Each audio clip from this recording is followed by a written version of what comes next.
Welcome. If you've been experiencing sudden crashes while typing in Discord after the latest update, you're not alone.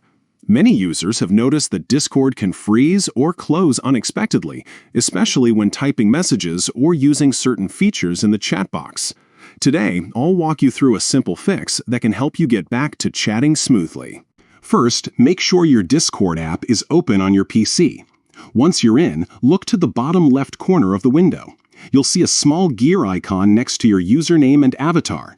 This is your user settings. Go ahead and click on that icon. Now that you're in the settings menu, find and select the option to enter a chat.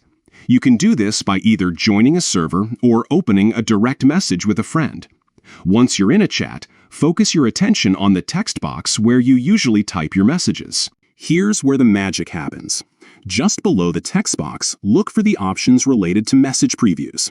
Specifically, you want to find the settings for preview emojis, mentions, and markdown syntax as you type. By default, this feature might be enabled, causing Discord to crash for some users when typing long messages or using certain formatting. Simply toggle this option off. Disabling message previews stops Discord from trying to render emojis, mentions, and markdown in real time as you type, which is what's been triggering the crashes for many people after the update. Once you've turned off this setting, try typing in the chat again. You should notice that Discord no longer crashes, even when your messages get longer or you use lots of formatting. This quick adjustment can make a huge difference, letting you chat without interruptions.